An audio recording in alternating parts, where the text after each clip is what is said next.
Welcome to the Living Big podcast, where we're all about embracing life to the fullest. Hey, I'm Marley. And I'm Kylie, and we're thrilled you're here. We explore how to pursue our passions, nurture meaningful connections, and inject some serious fun into our lives. We're here to show you you're not alone.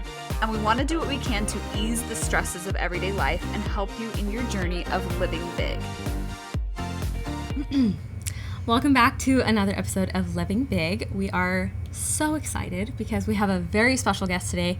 We are talking with Bryce from Judy's Gingerbread. If you don't know what that is, it's an amazing, well, you post a lot of your stuff on Instagram, so that's where I see it, but it's an amazing account where you can get great seasonal, mostly Christmassy type of content surrounding gingerbread, things like that. And she makes these beautiful, intricate creations. They're so cool. And then you can also buy the e-courses and make your own at home, which I do. I have done. And you can host your own fun gingerbread parties, things like that. She's got classes you can go to, things like that. It's super fun. It's fun. She's incredibly talented, and if you do go to her account, you'll be watching the reels for hours. Right. That's what I did today. There's so much. I was going through and I'm like, these get better and better and better. It was so awesome. So it's a very, very fun place. Check it out. It's fun. Yes. Go to her website, judysgingerbread.com. Yep. You can find her family's super secret recipes there for the best gingerbread and the best glue icing. Icing is the magic. It's the whole secret. It's pretty awesome. You can also find iconic Christmas houses. Like I said, my favorite is the Home Alone house because I love that house so much. All right. She is married and has two beautiful children, Freya and Rowan. We're mostly here to talk about little Rowan and the story and experiences that surround him. We're mostly here to talk about little Rowan, who is stillborn on March 2nd of this year. Is that correct? Mm-hmm. March 2nd. Andie has so graciously agreed to share her story with us, and we'll be talking about infant death. So just want to throw that out there. If this is not for you, that's okay. Skip on through this episode and we'll catch you in the next one. We just want to make sure that everyone is comfortable before they get started. We know that this is obviously not the funnest topic, but we did really want to give light to Andie's experiences and give her a platform to share what she feels like she needs to share about it. So, yeah. I also just want to say that I hope that for those of you that this resonates with, that this can help you. I know there are many of us who have had really hard experiences and have been through so much grief, and so I think it's an important topic to talk about, and we do want to handle it with gentleness and care and tenderness that it deserves for this situation. But I also feel like it's important that we talk about some of the harder things because they are a part of life, and they're a part of Andie's life very recently, and they're a part of so many of our lives, and it's just so important for us to bring light to these experiences and stories. Yeah, love that. Before we jump into that, is there anything you'd like us to know about you as we kind of jump in? Just kind of tell the story. Yeah. So like you said, my son was stillborn on March 2nd. I was 39 weeks and 2 days pregnant. I didn't know anyone who had a stillborn, especially that late. Yeah. I did not know that was a thing, an option. I mean, like, theoretically, but like, You didn't know anyone that had not a single person. I think the latest I knew someone was like 20 weeks and they had like a fetal diagnosis, like, They knew that there was something wrong. Yes. Had never heard of somebody that this had happened to. And so I was laying in bed and just wasn't really feeling a move. Like, they get active at night. Just wasn't feeling a move, and I kind of was like, poking him, being like, move. And he wasn't moving, so we got up, called the hospital, and they're like, drink some juice, see if he moves, like, count the kicks, if there's less than 10 in an hour, come in. And I did, and there weren't any, and so we drove to the hospital at like 1 a.m., and they came in, and I kind of knew as soon as they put the you know, the monitor's on, when like they put it on, you hear the heartbeat, there wasn't any heartbeat, and I just kind of knew. And they had a couple of people come in, and eventually someone came in and told us that there wasn't a heartbeat, and yeah, it sucked. It was awful. I've never known that kind of heartbreak before. Pain. Yeah. Yeah. Yeah. I'd never imagined anything like that happening ever. I have really healthy pregnancies, and, you know, anyway, so they gave us some time to, you know, cry and stuff, and then they told us that we could either get induced right then or go to sleep and get induced in the morning, or wait of however long we wanted, you know. And so we decided to go home and sleep, and so we could talk to my daughter in the morning, and went in the next day and got induced, and he was born the next day, and it was heartbreaking. We got to spend a lot of time with them, which I'm really grateful for. And it was, I posted when we found out and asked for prayers of like comfort, and that we would have a speedy recovery and delivery and stuff, and I really feel like those were answered, because it was a, all things considered, quick delivery, and I think something that you don't realize, I didn't realize, is that that you have to be induced for that you still have to birth your child. I feel like, if, you know, giving birth to your baby is like the greatest feeling in the entire world, giving birth to your baby knowing that they're not alive has got to be the worst. I can't even imagine. Thank you. You saying that you went home before being induced, like just all of that, like how were you able to process all of those feelings and emotions after them telling you there's no heartbeat? Like, okay, I need to go home and talk to my daughter, we're gonna wait the whole night, like should we get induced right away? Like, how did you do that? I mean, it was so late, I was so exhausted, I just was not in like a place to be able to handle that. I mean, I wasn't the next day either, but but they like gave me some sleeping medication so I could go home and just sleep for a little bit. Have strength to birth. And we were going to sleep at the hospital, but then we were just like, we'll sleep better, you know, at home in our own bed, and then we could talk to my daughter. And having to tell her was so hard. She was 3.5, and so she's like old enough that she really got understands. it. She was so excited about her little brother, and so she got it, you know. And that's one of the hardest parts, is just dealing with her grief on top of you know, my own. But and like navigating how you talk to a 3.5-year-old about that situation, like that alone, I feel like would be, it's hard, such a battle. So difficult. She was so sweet, and that time also I feel like I don't know, we had a little bit of a rough hospital experience. They told us that we could come in first thing in the morning, and we did, and then they didn't come and induce me until like 1 p.m. so we sat there the whole day. It sucked. I'm so sorry.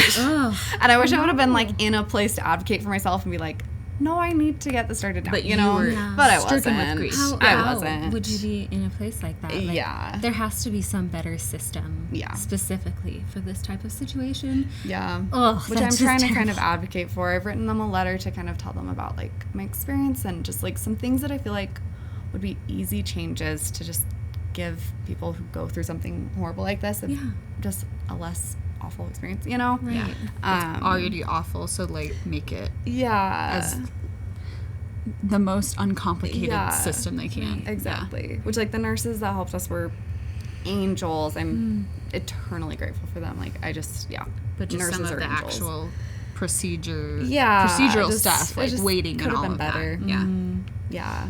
I'm so sorry. But I do feel like in that time, like I posted that morning before I even, you know, gave birth anything, because I was just like, we need prayers. Like, Yeah. honestly, we need prayers. And a couple people reached out and put me in contact with like their sister or their friend who had a stillbirth. And I was able to chat with a couple women, and that was really, really helpful, because they kind of told me some things like I don't know if I would have thought about, or there were things that like I was like, I don't want pictures, I don't want videos, I don't want, like, I want to be done, like this is awful, I don't want evidence of it, you know. And one of the women was like, take pictures, take videos, give your phone to the nurse, have her Even take if videos, you don't because want them right now. yes, because it's better to have them and not ever look at them than to wish you had them and not have them, you know. Yeah. So Yep. You can always delete them later. yeah, exactly. So that was some good tips. Yeah. Going into it from those women. And like amazing. we weren't planning on having my daughter come in, because honestly, like, I was just scared. I didn't want to traumatize her, you know, like that's just it's hard. And then we ended up having my mom bring her, and I'm so grateful we did, because now we have like family pictures of all of us, and I'm like so grateful for those. And I think it helped her realize like what had happened, and was like kind of closure for her To actually see him and be like, okay, like this understand is my brother. he's not here. Yeah. Oh, That's so amazing that you were able to be connected so quickly, So quick to have at least, you know, some tips and things before. Like, I mean, I don't know anyone personally besides you who has gone through this kind of thing. Like, I wouldn't know who to turn to. I wouldn't know what to do. Exactly. Ugh. Yeah, it's really lonely. That's so incredible that you were able to have at least a few people in your corner there. So Yeah. obviously, we wish that you didn't have to join the community, Right? that community that way. But Yeah. I think it's beautiful that, and this is why I think we need to talk about these situations to bring light to them, because like I said earlier, we need support and we need each other. And so the fact that you were able to find other women that could walk you through when you just couldn't do it Yeah. is so 100%. important. And then I'm sure that you will continue to do that for other people as you continue your journey in your life, you know. I've already had people sending me women who just had stillbirths and been need able to like help. connect with them, and yeah. Oh, that's incredibly bittersweet.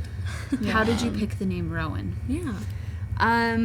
So that had always been like the literal number one name on our list for like 10 years, but we never planned on actually using it, because it's like pretty popular, and like I don't love names that are like boy and girl names, and I know several people who have like girl Rowans. Okay. And anyway, we could never decide on a name when I was pregnant. We never settled on one. And after we found out, we were on the hospital, like on the way back to the hospital, and I was like, I think his name's Rowan. And my husband was like, yeah, completely. And then we looked it up, and there's a rowan tree, and there's like a lot of symbolism behind it. It like signifies strength and protection and resilience and stuff. And they're often found in Scotland, which is where like a lot of my husband's and my, like, you know, lineage and stuff is from, which is cool. Oh, that's beautiful. Yeah. I love the symbolism. I think Yeah. that's I so know. sweet. So we're planting a rowan tree at my house, which I'm Oh, that's excited about. cool. Yeah. That's awesome. It'll be special. Oh, I love that. I think it's so interesting how maybe when you don't think about it, there's always some sort of like, I don't know, like a gold thread through things where like God is just there to let you know, like, hey, I'm with you. Like, even though it sucks and it's super hard and it's, you really don't want to be going through this, but like, just little things. Totally. That's super cool. Totally. Yeah. Whew. I will be crying throughout this whole episode, so I'm like, well, we're already jumping in, so here we are. Yeah. Oh, I gotta think about what my next question was here. It was a good one. Okay.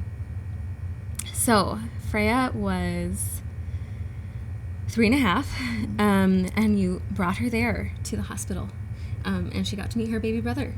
How have you been able to involve Freya just as things have been going on? Obviously there was a funeral, and just through your own grief and probably your husband's grief and family and things, how have you been able to involve her?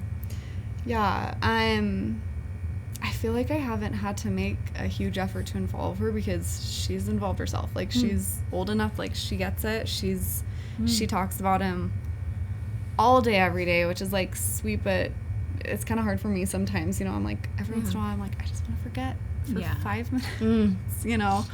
And kids also say like the most out of pocket things sometimes, Yeah. and I'm like, They're brutal. yeah. We'll be like walking somewhere, and she's like, "Hey, mommy, look, that person's baby didn't die," and I'm like, "Thank you." Yeah, I appreciate that. Kids, they keep you on your toes. Oh Yeah. yeah. So that's been hard.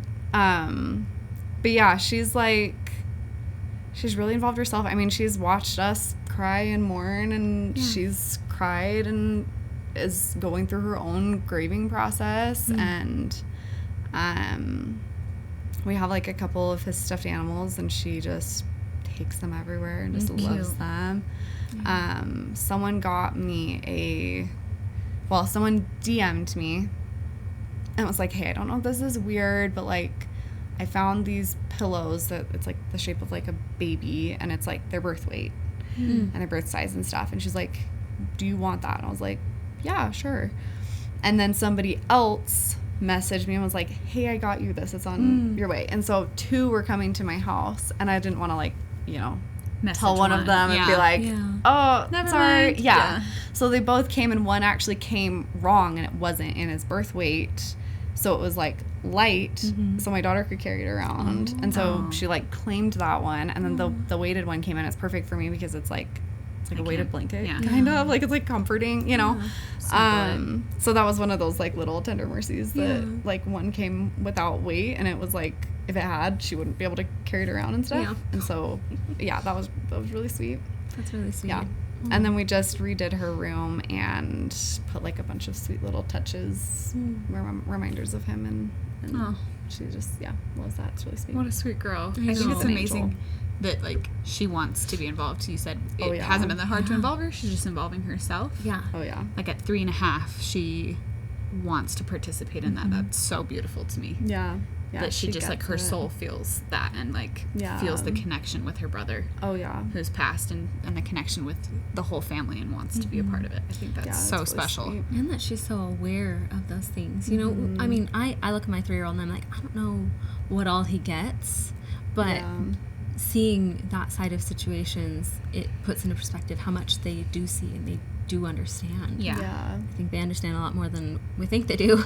Yeah. Totally.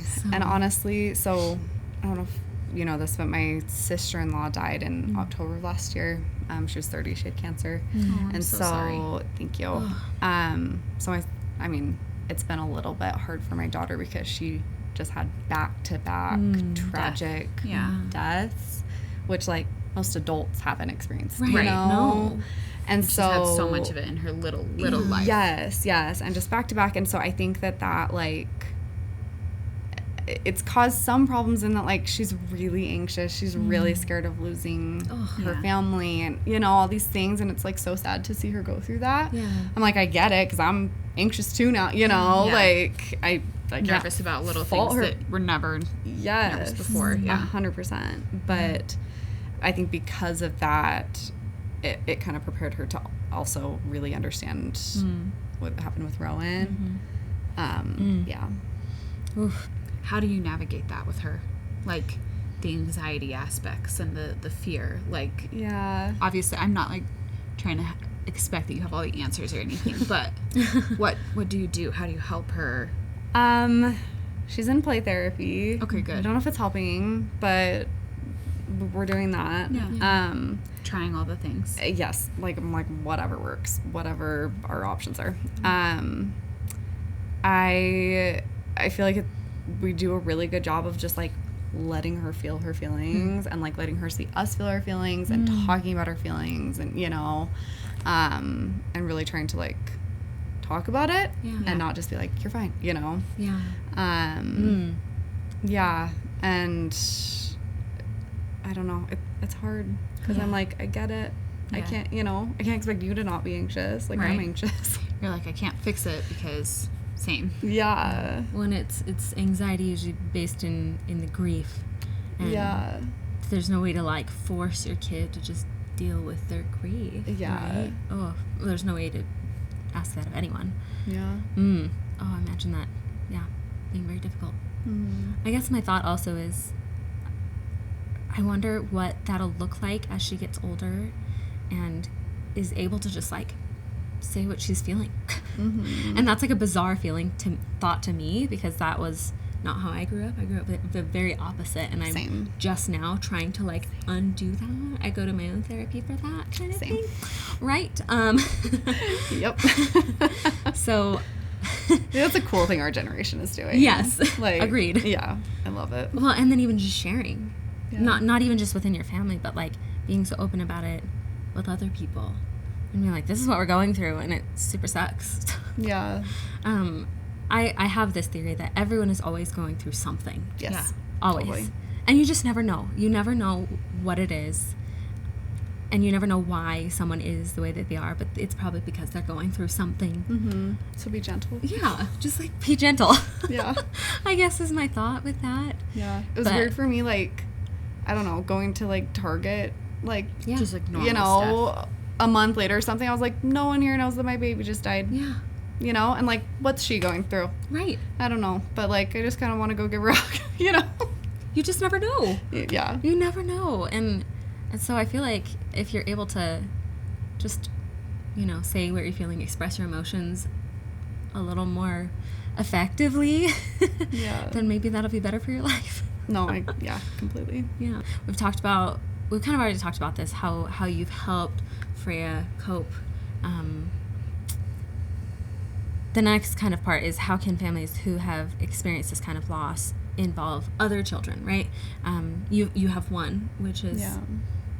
I don't know, I wouldn't say doable, but, you know, there are families that have this happen, and maybe they've got a few kids that Yeah. and they're all varying ages and stages of understanding kind of Totally. thing. I mean, again, you're not the expert, you don't have to be kind of thing. Yeah. But what have you seen that has been helpful for families in this situation? Yeah. I mean, like I said, I think just talking about it and being open with just letting them feel their feelings and like talking about it openly, I think is just one of the most beneficial things. A bunch of people brought us and sent us books. Yeah. I brought a couple I could show you guys. I want to see these. So for our situation specifically, this one was probably the best. It's called "We Were Gonna Have a Baby, but We Had an Angel Instead." It's like heartbreaking. My daughter wanted to read it 5 times a day, every day for the first like 2 months. Like she so like sweet. clung to this because I think that it really helped her like really understand and visualize what happened. Yeah. And it's really cute because like in the book, it has like the little baby as like an angel, you know, and it says Still like, there, part of her yeah, exactly, and it talks about how like the angel lives in our heart, like the baby lives in our hearts, and like he's gonna watch over us, you know. Yeah. And that one was like probably the best one like for our situation specifically. This book is called Lost for Littles. It's like very LDS focused. And it's a little bit of a different situation. I think it was like a twin that passed. But it kind of talks about like death and funerals just in general. So Like that what to one was expect. The exactly. death of a loved one. Yeah. And how to process that. And then this one, it's called The Places We Meet. The art's so cute. I know, love right? The little hedgehogs. hedgehog. So this is from a mom that also lost her baby, and it talks about like seeing signs of your baby Everywhere. Yeah, which is like really cute. My siblings still. This one again isn't super specific to stillbirth, but it mostly like baby infant death. But it just kind of talks about how like they're still your sibling and they're still gonna be there, you know. Still have a brother, still have a Yeah. sister. Yeah. And then this one's cute. It's called The Rabbit Listened. This one's not specific to infant loss or death at all. It's just like Comforting. Yeah, like someone in our neighborhood brought it by, and I like read it and just like sobbed. I was like, was this book for me? Because it's so cute. And then I did like a chapbook for her. She like would take our phones and just sit and swipe through the pictures of him, and it was so sweet. And so I made a book for her. So she could have a physical copy. Yeah, so she can just look through it for whenever she wants. And I think that would be a good thing for families with kids to just be able to just like, you know, have something that they can just Tangible. do. Yeah, exactly. Yeah. I love that. Oh, I love this list of books. I think that's amazing. Yeah.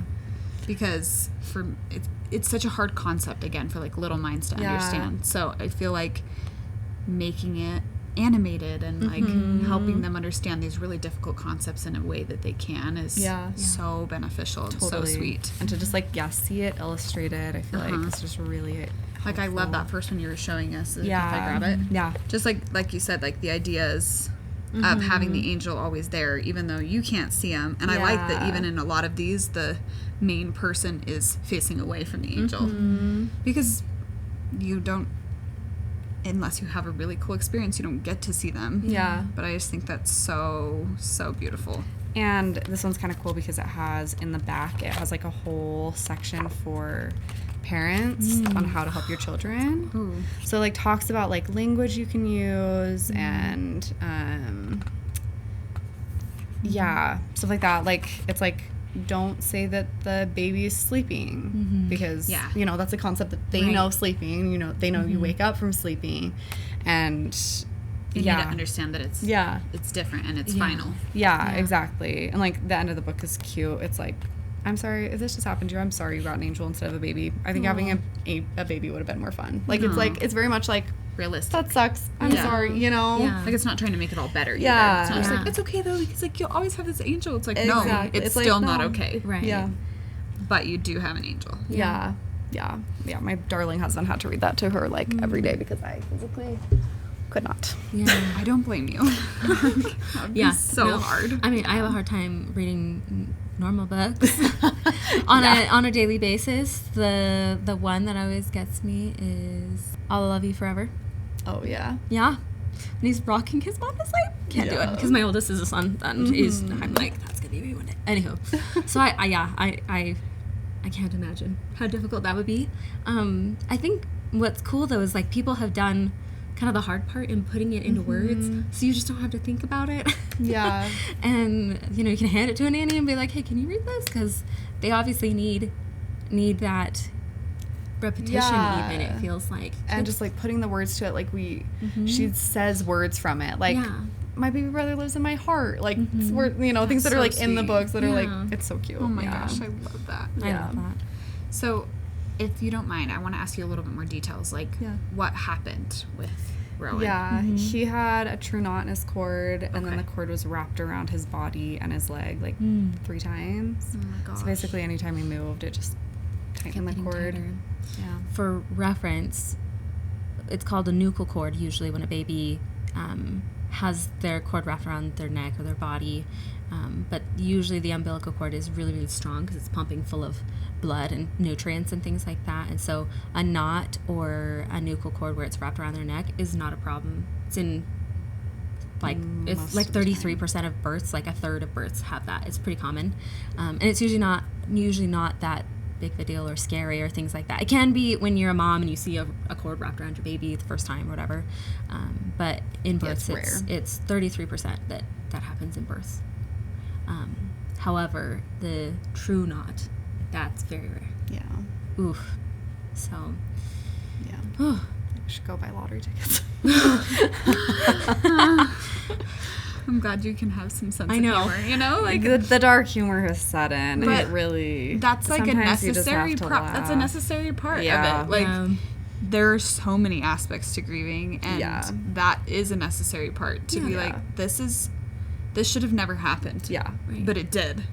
And so we've got to find some of the humor in this insane situation. Just makes everyone really uncomfortable. That's okay. You get to do you. You get to do you. They haven't been there, you know. No, I don't know anything about this kind of grief that you're experiencing, but just in my own smaller pieces of grief, like I can understand how important it is to allow yourself to process and go through all of the different emotions. Totally. And even just recently in my family, again, like this is so different, but my Nana fell down my parents' stairs on my mom's birthday. We were all there, and she died. We were all there. My baby was there. She saw her get wheeled away in the ambulance. Like it was a horrible situation. And so the things that you're describing, like the anxiety, the that like things like that can happen, or all of it. Like you have to allow yourself time to process, especially when it's a freak situation like this, like something that just quote unquote like doesn't happen in real life, or you feel like it shouldn't happen in real life. Totally. And for me, I also know that the dark humor does make people uncomfortable, but it does help you, you know, like They can deal. when we got to the point where we were able to say like, well, like Pops must have tripped her in heaven because he wanted her to come join him, you know, and things like that. We're like, okay, like we got to do what we need to do. Sometimes you're just like crying, so you just gotta laugh a little bit. Yeah, you really do. Yeah. Oh, yeah. Nope. I feel like it's something that people don't quite understand until they've been in a 100%. situation that causes that level of grief. Yeah. And like I said, they can just deal. Yeah. Because you're dealing with stuff, and however you need to deal with that, I feel like is what's all necessary. okay. It's gonna be okay. Here's the thing: is for the most part, people are good humans, right? So the way that you react in your grief usually isn't going to be in like some evil way to someone. If it's a little bit uncomfy, like they're fine. They're going to get over it. Yeah. Totally. So it's going to, like, however anyone who might be listening to this, watching this, is dealing with grief, like whatever you're going to say or do, it's not going to cause as much damage as you think it might. Well, just there's no wrong way to grieve. Right. It's just however, Yeah. People, I'm not going to say they deserve to see your grief, but however it comes out, like, it's going to be okay. Yeah. I think it's very counterintuitive, actually, to be like, oh, this is what's going on. I think it's counterintuitive to be so open with your children about what's going on, to be so, I think it's counterintuitive because we've been raised to the very opposite. Totally. Some of it's not counterintuitive. It's just culturally. It's just not normal. ingrained in us. It's different to do that. Yeah. Yeah. Yeah. 100%. Than maybe what we feel like we should or shouldn't be doing, right? Yeah. Yeah. Totally. What pushed you to be so open and to share your experiences? Like, did that just come naturally? Did you decide? How did that happen? It came pretty naturally. I feel like I've always kind of used my Instagram as just like my personal journal. Like I'm really bad at journaling, but I'm really good at posting. Like if I do like a picture with like something that happened, like that's how I can journal. And like my daughter loves it. I have like highlights and highlights of her, and she just loves going back and like watching her videos as a baby and stuff. And it's like it's so cool that like she has her whole life documented, you know, and like you know there's and it's organized, I guess, so well. Yes, it's so to find all those like things easily consumable, and you know, and so like if I had 0 followers, I would still post all the same stuff because it's mostly for us to just go back and look back on it, like it's our home videos, you know. And so posting about my grief was like pretty natural, and I feel like honestly everyone's like, oh, you're so brave for like posting. I'm like, no, a lot of this is like pretty selfish because I need it. It helps me to process, and so many people have just sent me like such incredible insights or I don't know, like things to read or quotes or talks or whatever, or connected me with other people that have helped so much that like I'm like, no, I'm not doing this for you. I mean, if this helps someone, great. But like, I have been benefited so much So the by community sharing. aspect has been so beneficial for your grieving process as well. Yes, and not that like it's wrong to not tell anyone or to not post or whatever, but like I have met a few women who are like, I just feel so alone, but they haven't told anyone. They haven't talked to anyone, and it's like, no one can help you if they don't know, and you can't expect them to and know you because they can't read your mind. I even just think back mind readers. to what you were saying, like going into Target, like nobody knew. Yeah, and you probably at times wanted to scream, like, okay, like, just like, so you know, my baby. You're all like living your life and getting chocolate syrup, but like something horrible has happened, you know. And so I do think that's beautiful. You're like, if I'm an open book, then it is going to open doors for people to be able to help me and see me and see what I need. Otherwise they just can't. And also like it was really cool for me to just be the recipient of so much service and love and kindness, and to be able to share that and be like, there is good in the world. Like it Despite the feels horrible. like there isn't a lot of the time, you know, but a lot of people were like, it has like restored my faith in humanity just watching people serve you. And I was like, I mean, it's restored my faith in humanity. Like, same. The world's you know? not horrible. Yeah. All horrible. Yeah. And it's like, I experienced just like the absolute, you know, far end of like suffering, but I also felt like I experienced the far end of just service and love, and you know, like it was really, really special to just be the recipient of so much kindness. I'm so glad that you have been. And I know that's not the case beautiful. for everyone, but I do think that me sharing and being open allowed a lot of that to happen. Yeah. And then I think you sharing and posting about it also probably helped you notice the good, because even if someone's serving you amidst grief, sometimes it's still easy to be like, but like, it's still so horrible, and it is. But seeing the little flecks of light that like can help build you back up so that you can get up every day and do the things you need to do, because you have a little girl and you have a husband and a family. Like, I'm sure just that aspect alone, like when I was thinking about your story, McCall actually came onto our podcast, and she told us a little bit about your story back when she came on. She was like, this just happened, and like she's like, I'm reeling and we're all reeling, and I didn't know you at the time, but just like thinking about all the things you were going through, I genuinely wondered like how you got up out of bed every morning, like how you helped your kids, and how you, because I can't imagine, and I'm so sorry you had to go through that. But you are such a beautiful person and such a bright light for so many, and so I really appreciate you sharing both on your own page but coming on the podcast. Like, it takes a lot of bravery, and so there is that aspect too. Like, you're like, oh, I'm just open, but it takes a lot of bravery to be so vulnerable and like share those deep pieces of yourself. So thank you for doing that. And it's honestly like, it's really special for me to get to share him, because it's like his story. He's not here, Yeah. and so like this is how I get to spend time with him. You know, when you talk about him and think about him. That's beautiful. That was kind of one of our ideas. One of the purposes behind this episode felt like, you know, in any way, if it's possible, to help memorialize him. So it's kind of cool. So we haven't really talked about husbands, and obviously your husband's not here, but would love to talk about how to help involve husbands, how to go through that, because I feel like we a lot of times focus on women, the mom having to physically birth your child, and his experience is also just as valuable. Exactly.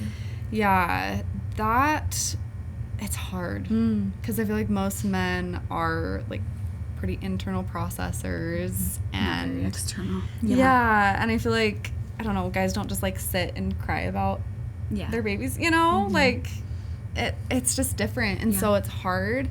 I was so grateful whenever people asked me how he was doing, or like reached out to him.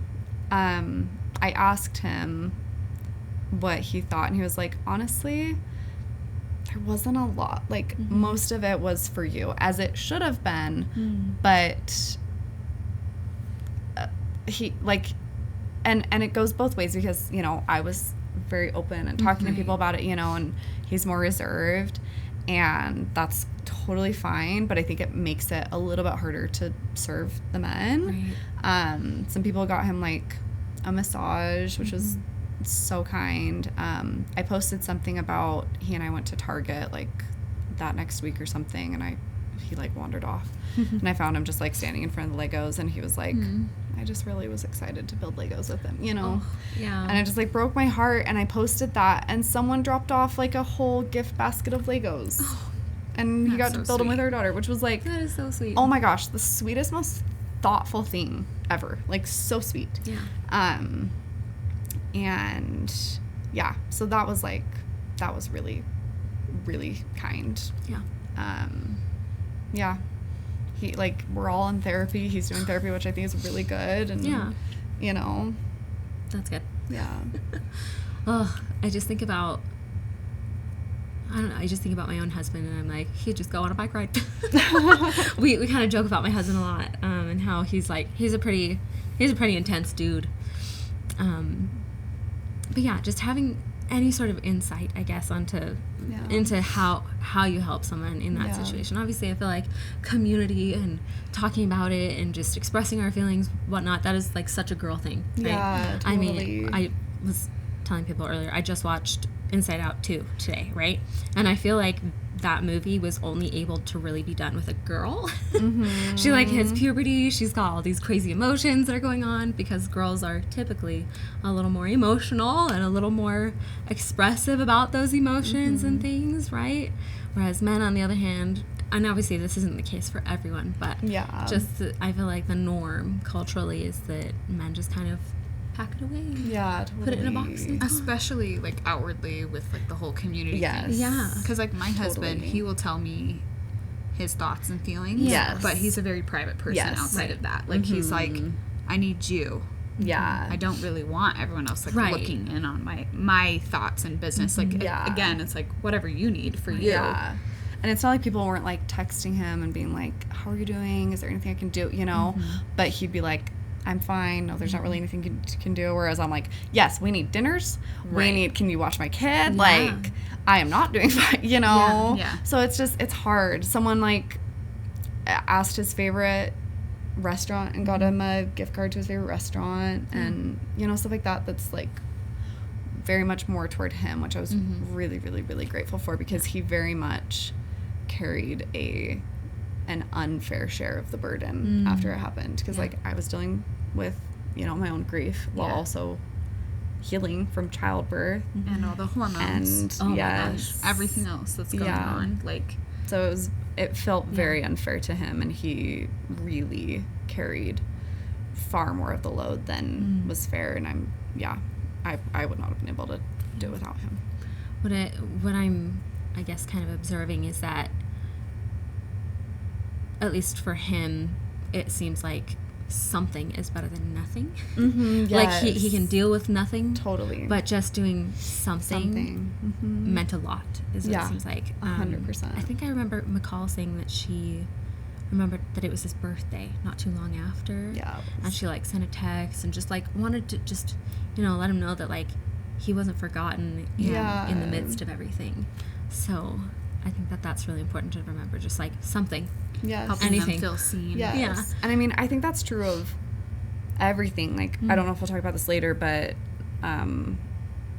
you guys had mentioned, like, things to say or not to say or whatever. Yeah, and absolutely. I found that, yes, some people did say the wrong thing, but that was better than nothing. Yeah. Like, they were trying, and that meant a lot to you. Yes, yeah. Even if it was, like, not my favorite. Yeah, but, like, I feel like I also just had a lot of grace for everyone, because I was like, there's no right thing to say in this situation. Like, I don't even know what the right thing is. Yes. And I wouldn't either. Yeah, and now I'm like, oh, crap, what have I said to people? You know, like, when you just don't know and you haven't gone through it, But even it's in the hard grieving, it is going to be so different for each person. Yeah. So what might be the right thing to say to some specific person may be the absolute wrong thing to say to someone else. So Totally. Like, I followed some, like, infant loss and stillbirth accounts, and some of them are like, I hate when people say this. I'm like, oh, that didn't bug me. That's interesting. Yeah. But then there are other things that I'm like, don't love that. You know. What are those things you specifically don't like? I'm curious. I had a solid number of people be like, I get it, I've miscarried. Oh, interesting. just like Don't love comparison. that. Yeah. Mm-hmm. Yeah, because it's not a miscarriage. Yeah. It's just not. It's not. It's different. It's infant death. Yes. Like bringing that baby home. Yeah. We Not were. anymore. Everything was ready. You know, like it's just different. Oh, what else? I had a couple people be like, yeah, oh, my son had a knot in his cord too, but he was fine. And I'm like, Ooh. congratulations. Like, I'm really happy he didn't die. But you're like, I don't know what you want me to say to that. Yeah. How do I respond? Like, and I did that's have awesome, a couple but people that's be not for like, me. yes. I had a couple people say that, but say in conjunction with, like, I never realized how close we were, you know, like how big of a deal that could have been. And I have just been hugging him tighter every single day. And that like is really sweet to me. Like people telling me like the effect that, you know, his story has had on them, or that they've been a better mom, or that they, you know, stuff like that is like really special to me. Or that they're learning from your experience. Yeah. I love that. Yeah. Let me see if there were any other things to avoid saying.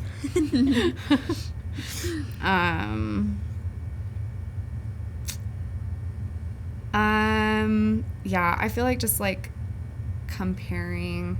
I also feel like a lot of people were like, you're so strong, and I've talked to a lot of other people who have gone through grief and loss, and they're like, I didn't love hearing that either, because it's like, I don't feel strong, and I don't really have any other choice right now, you know. And like, I feel like that's choose that. Yeah, like I would really prefer to not be strong. Actually, like I hate that I'm having to be strong right now. But I feel like that's it wasn't like horrible to hear or anything. I was just like, I want to be strong, you know. I want to be allowed to like fall apart. Yeah. We've kind of talked about this before. We haven't talked about it yet on the podcast, but we have some ideas for a future episode, kind of talking about strength and how it is literally some made-up idea. Yeah. That, like, you as a whole human have so many ups and downs based on whatever it is that's going on in your life, and all of those components that make you who you are is what could be considered strong. It's not just that one situation and how you're handling it. It's, I see you as a whole human, and I think the world of you because of how you have built your whole life and built who you are as a person, not just like this one defining experience, you know.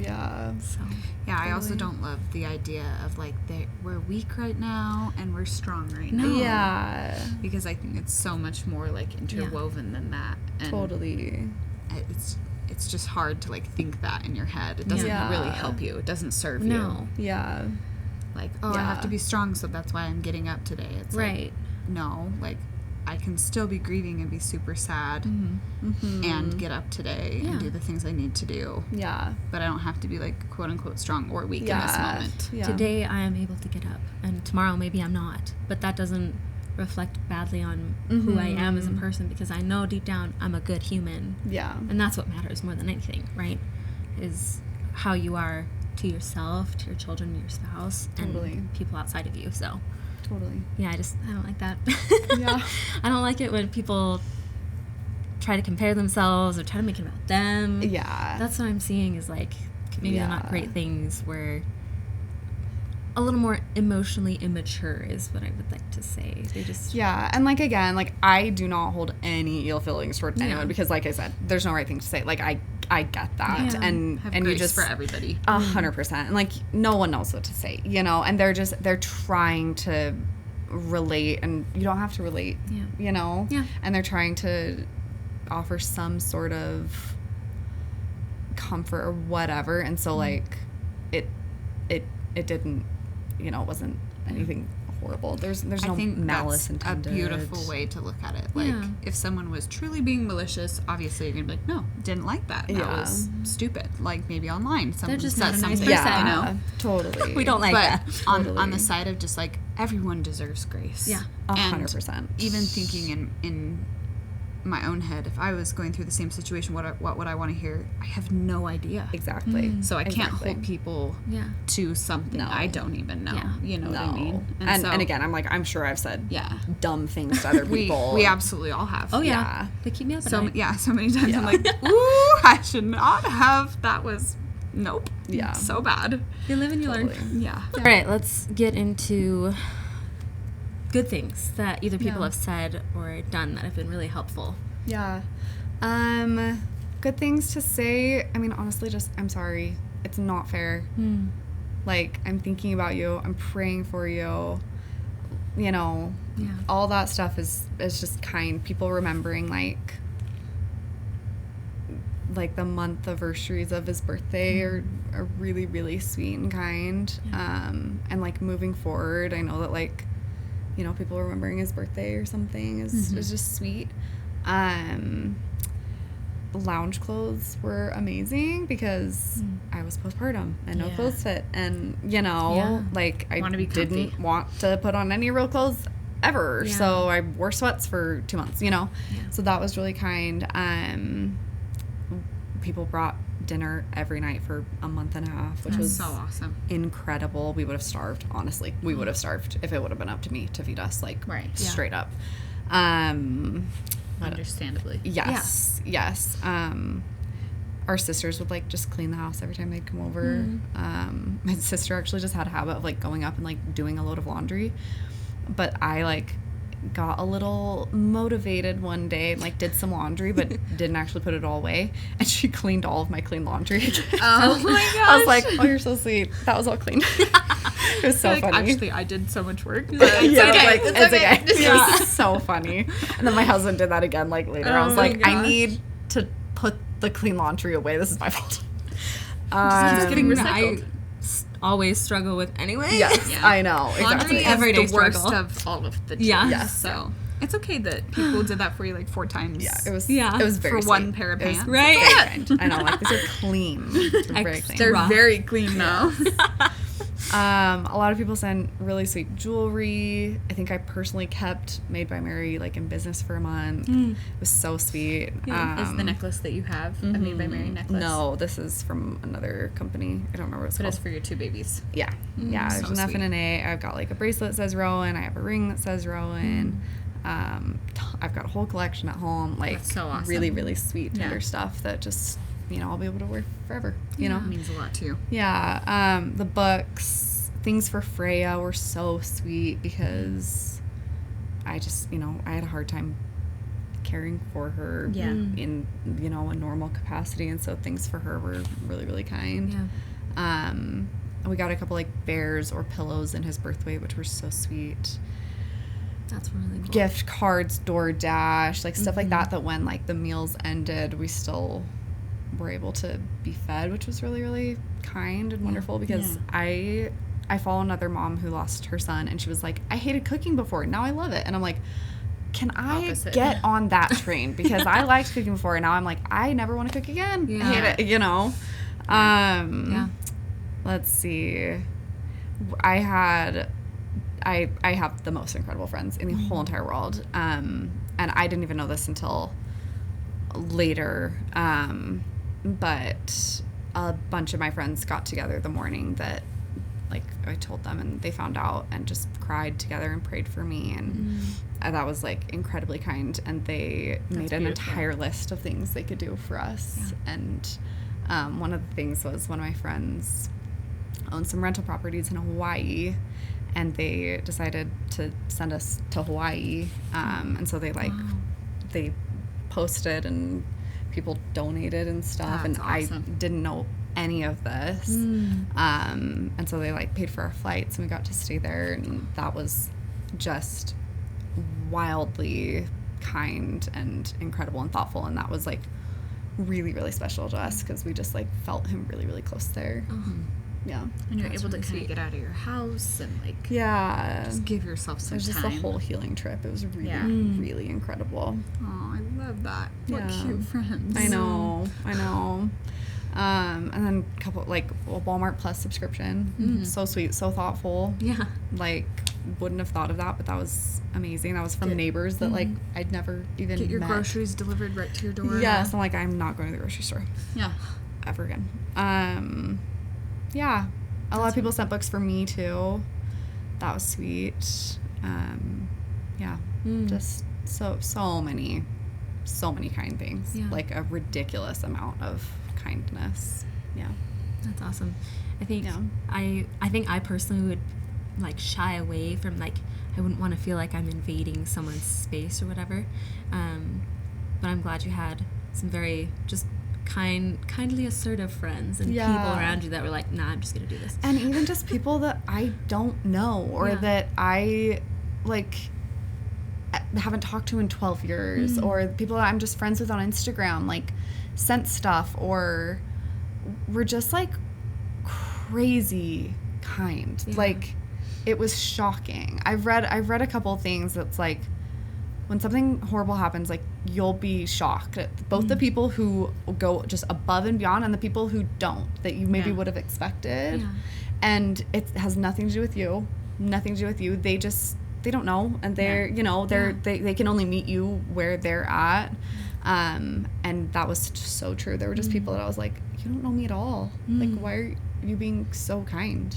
It was really, really just special, and it continues to be. I mean, what an incredible gift that is to see, especially with the world we live in right now. To just have both ends of the spectrum. Oh, that's really, really cool to see that people really are good. And they just want to help and just want to be there for someone if needed, you know? Totally. I love that. Yeah. So how are you doing? You're 4 months postpartum, and I think you've mentioned talking with doctors and things like that. How are you feeling? I am physically so good. So good. I think I felt better 2 months after having him than I felt a year after having my daughter. Like, my postpartum experience with her was really hard, and I was really scared of going through that again while also grieving. And so that was something that I, like, specifically asked for prayers for. I was like, please pray for a quick, good recovery. Like, I cannot do that again. I can't. On top of grieving. So my recovery has been, like, incredible. I feel great physically. Emotionally, I'm doing so much better than I was, but it's still hard. But, like, another cool thing about having posted and kind of saving those is that I can look back and be like, I'm doing better than I was. I am. Even when you feel like you're not. Like, I just distinctly remember feeling and posting that, like, I don't think I'll ever feel, like, really happy again. Like, I honestly was like, I don't think I'm gonna ever like, I'll never feel happy the same way ever again. And it's maybe not exactly the same, but I feel happy, you know. And I don't think I really believed people when they were like, it's gonna get better.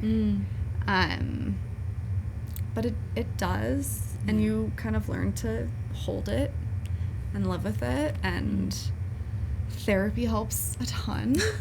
Highly recommend therapy. I did EMDR therapy, and highly recommend that. It was and is just extremely beneficial. Do you guys know what that is? There's lots of different forms of it, but you can usually either use, I don't know if people know what EMDR is, but you can use lights or you can use kind of motions, things like that. But it physically tells your brain to process either a specific event or a specific emotion.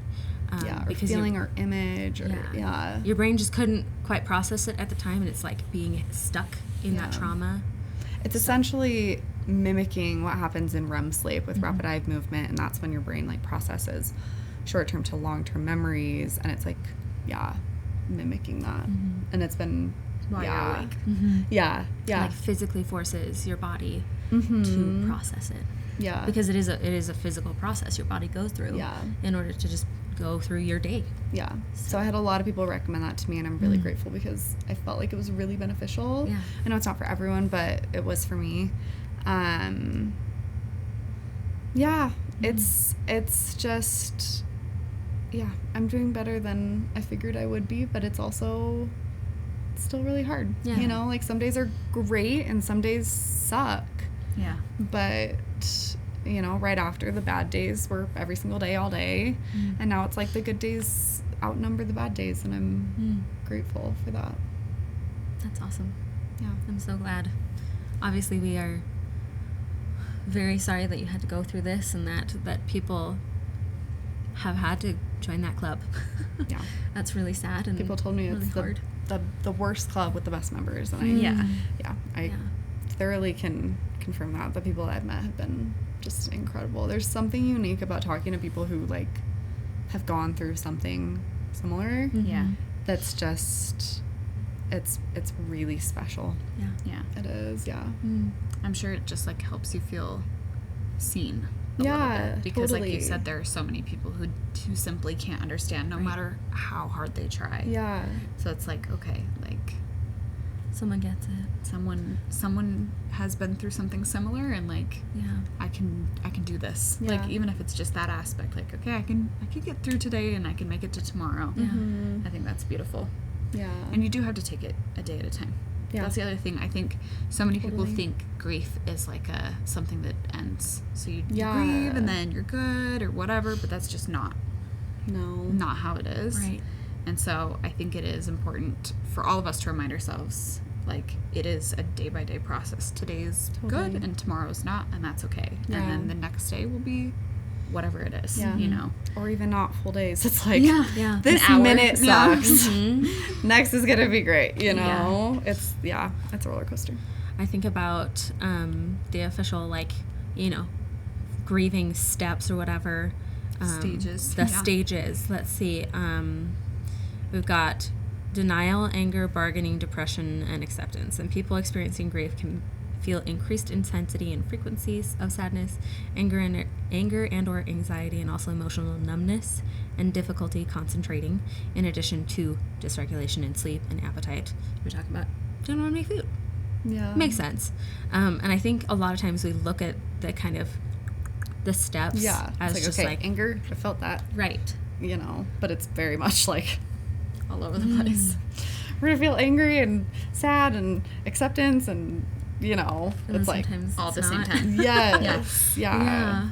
We're very complex thinkers and Totally. emoters kind of thing, and I think that there's no one right way to grieve. We've kind of talked about there's no perfect process that's just going to make it go away. So, you know, if anyone is going through that, just know that whatever you're feeling, whatever you're going through, it is okay. Yeah. It's expected. Totally. Before we wrap up, is there any other thoughts you're having, like, that you'd want to share about your experience, about your family's experience, or just anything coming to mind? Honestly, I feel like just the fact that I can talk about it without, like, bursting into tears and, like, feeling horrible is, like, a win in and of itself, because I couldn't for a long time, you know? And, like, I have a friend that I made through this that she lost her son 5 years ago, and we would talk and I would just sob the whole time, and she'd be, like, talking about her son happily and, like, stuff, and I was just like, my gosh, like, how, like, am I ever gonna get to that point, you know? And here now I'm crying, but Right. That's but okay. like it's really cool that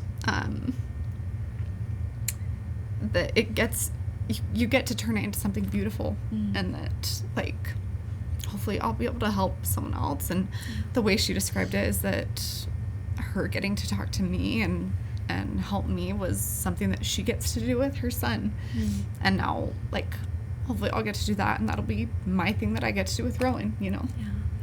Just really special. So special. So incredibly special. You're amazing. Thank you. You really are. Your family is so beautiful. I'm so grateful that you have sweet Rowan and Freya in your life, and I know that this is not the situation that you wanted, of course. Yeah. But, like, just thank you again for being so vulnerable and so open with us. And one thing that stood out to me when we were messaging you back and forth and, like, here's some questions we want to talk about and everything, you responded with, I can't wait to tell his story. And I thought that was so beautiful, because even more than, like, you're just like, yeah, I can't wait to talk about my experience. You're like, no, like, I can't wait to share Rowan with the world. Yeah. And he still gets to influence and bring so much beauty, even though he's not physically here. And honestly, that's so amazing. Sometimes I think that, like, he might be able to make a bigger impact this way. Like, if he had come and, like, no one would care, like, in the nicest way possible, you know. It's like he's reaching so many more people, and that's and touching really, so many hearts, genuinely. And that's really, like, special to me.